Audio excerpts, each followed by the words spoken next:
সুপ্রিয় দর্শক বন্ধু, উত্তরের প্রশ্ন উত্তর এই আসরে আপনাকে স্বাগত জানাই। এই বিশেষ ধারাবাহিক অনুষ্ঠানের মধ্যে দিয়ে আমরা উত্তরবঙ্গের বিভিন্ন গুরুত্বপূর্ণ ও মজার বিষয় আপনাদের সামনে তুলে ধরে চলেছি। ময়নাগুড়ির থেকে যাওয়ার সময় আপনাকে বাহাতে ঢুকে যেতে হবে এক গ্রাম্য পথ ধরে জটিলেশ্বরের দিকে। প্রায় 1000 বছরের পুরনো মন্দির এখানে রয়েছে। যারা বিশেষজ্ঞ বা ইতিহাস নিয়ে যারা ঘাটাঘাটি করেন তারা বলেন গুপ্তযুগ পর্যন্ত পৌঁছে গেলে, অর্থাৎ 320 থেকে 600 খ্রিস্টাব্দ সময়কালের মধ্যে এই জটিলেশ্বর মন্দির গড়ে উঠেছিল। এখানকার যে শিবলিঙ্গ রয়েছে তা প্রায় মাটির অনেকটা নিচে, সিঁড়ি বেয়ে নিচে নামতে হয়। বর্ষায় কখনো কখনো জল এসে এই শিবলিঙ্গকে একেবারে ডুবিয়ে দেয়। সে দৃশ্য খুবই দুর্লভ এবং একটা বেশ রহস্য ঘেরা। এই মন্দিরটি তৈরি হয়েছে পাথর আর পোড়ামাটির মিশ্রণে, এক অসাধারণ নির্মাণ শৈলীতে।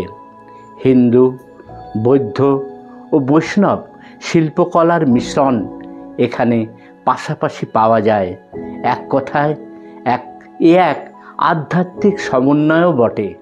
মন্দিরকে ঘিরে আছে একটি বড় পুকুর, তার চারপাশে সবুজ শান্ত পরিবেশ।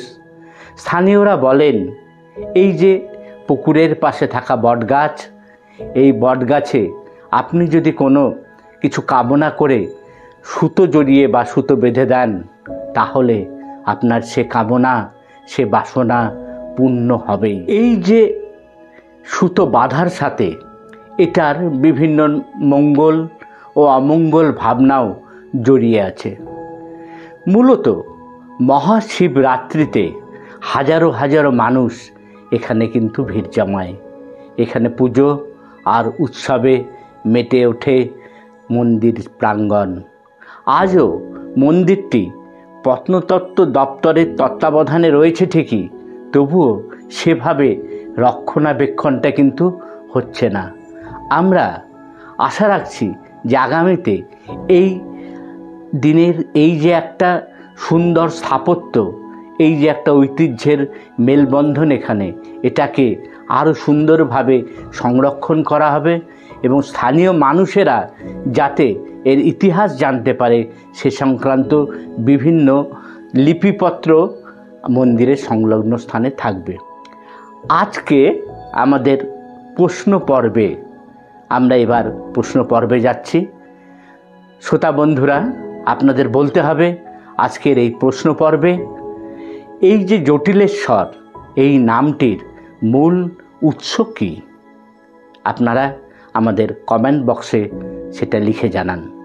আরেকটি বিষয়, আমাদের এই অনুষ্ঠানটি আপনাদের সামনে উপস্থাপনা করছে এনবি ইনফো নামে একটি সামাজিক সংগঠন।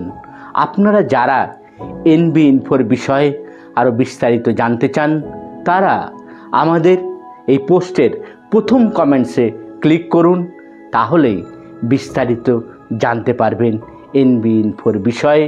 যুক্ত হন আপনারা এনবি ইনফোর সাথে। এই কামনা, এই অনুরোধ রাখছি। ভালো থাকুন, সুস্থ থাকুন বন্ধু।